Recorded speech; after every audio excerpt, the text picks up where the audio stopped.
बुहाल PETA सेवा सेवा बुहाल PETA सेवा सेवा।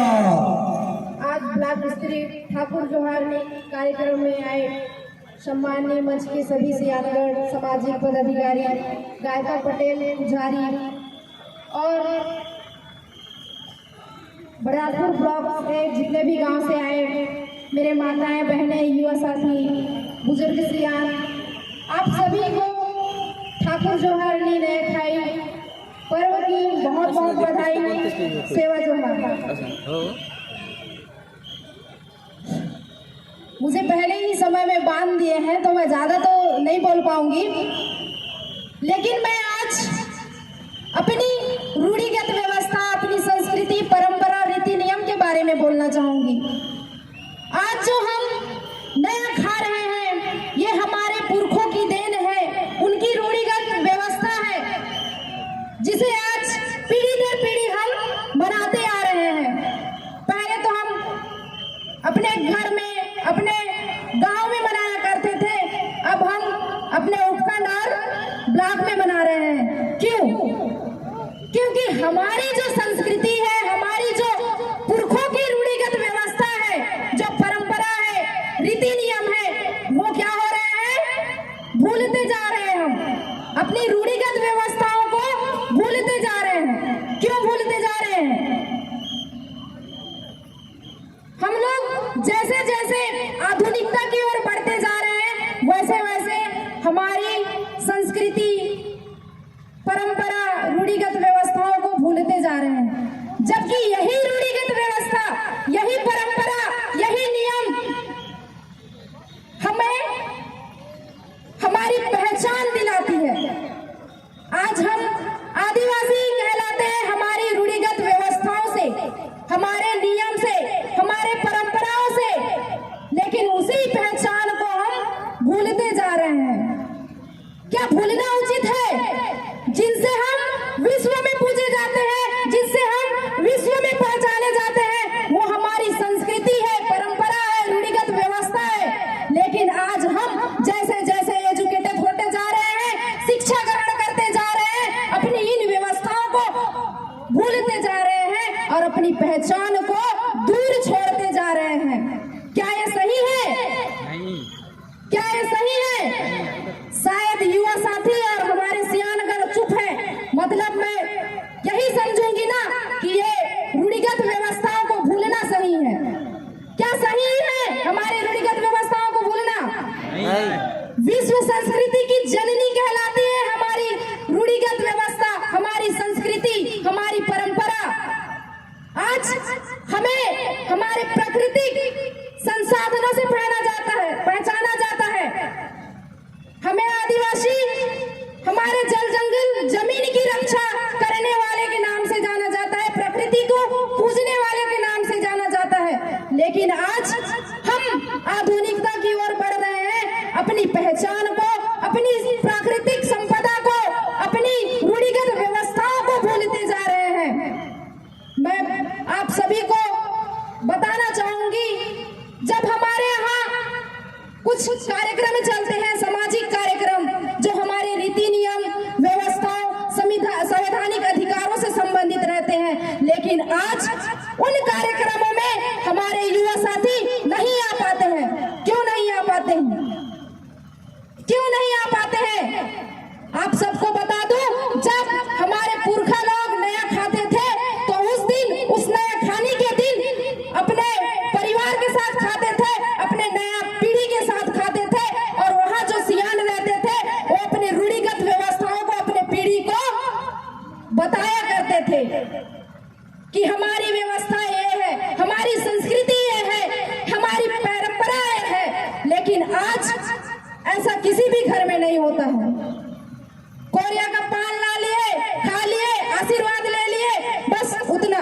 मैं सभी सियान से अनुरोध करना चाहती हूँ कि अपनी आप वही है, आप ही हो जो हम युवाओं को, हमारी संस्कृति को, हमारी परंपराओं को, हमारी रूढ़िगत व्यवस्थाओं को आप ही बता सकते हैं।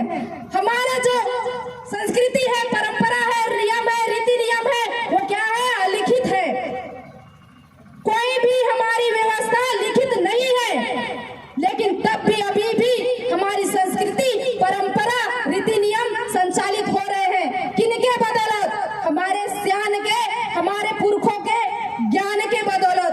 उन ज्ञानों को आप अपने परिवार के साथ जब भी आप बैठते हो तो उन पुरखों के ज्ञान को अपने पीढ़ी को बताइए, समझाइए।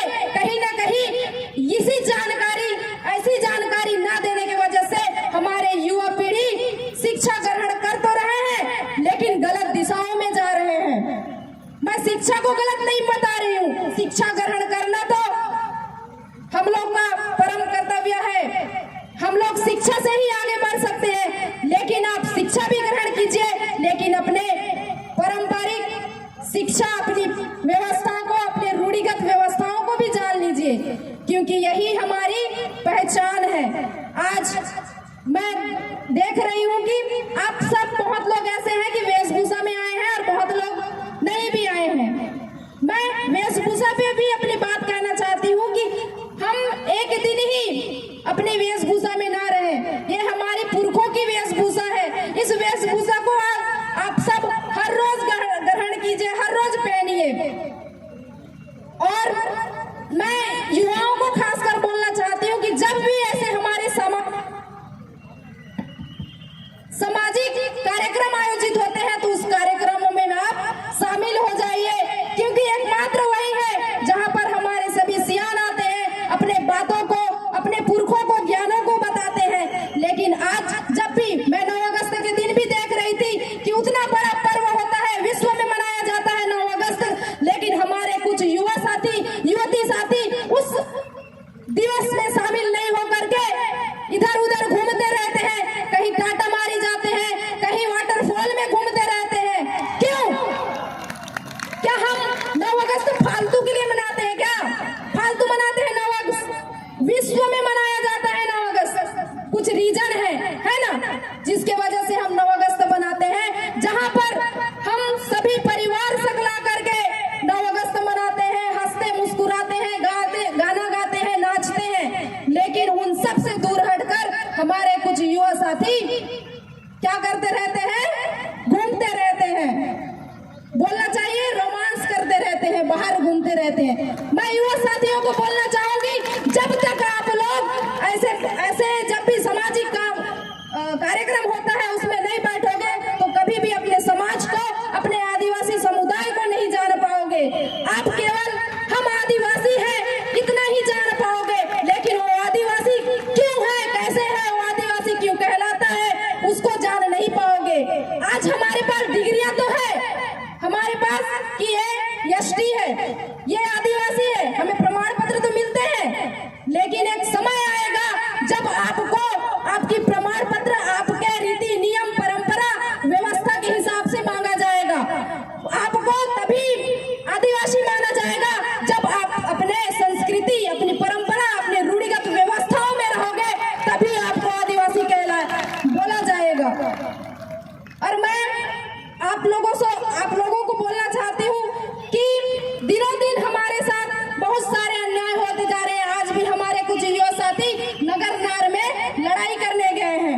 मैं आप सबको बोलना चाहती हूँ कि आप अपने संवैधानिक अधिकारों को पढ़िए, जानिए, समझिए। जब तक आप नहीं समझोगे तब तक हमारा ये आदिवासी समुदाय एक ऐसी स्थिति में खड़ी हो जाएगी जहां पर उसे यह बोला जाएगा कि भारत में कभी आदिवासी रहते थे, बोला जाएगा। अगर आप अपने हक अधिकार के लिए नहीं उठोगे, अपने संवैधानिक अधिकारों को नहीं जानोगे, अपने संवैधानिक अधिकारों को लड़ने के लिए आगे नहीं आओगे, तो कभी हमको आदिवासी रहा करते थे इस भारत देश में ऐसा दर्जा दिया जाएगा। तो मैं आप सबसे निवेदन करना चाहती हूँ कि आप पढ़ो, अपने विषयों में पढ़ो, लेकिन साथ साथ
रेप जैसे कांड होते हैं तो हमारे लोगों के द्वारा छुपा दी जाती है बदनामी के डर से। क्यों? आज हमारे समाज में मणिपुर घटना सभी लोग सुने हो ना? मणिपुर घटना सुने हो कि नहीं? सुने हैं। कितने लोग सुने हो मणिपुर घटना? वो घटना क्यों हुआ? वो घटना क्यों हुआ? हमारी चुप्पी की वजह से। क्यों? हमारी चुप्पी की वजह से। हम आवाज नहीं उठाते हैं उनकी वजह से। आप लोग आवाज उठाइए, अपने प्रति हो रहे शोषण के विरुद्ध उठाइए।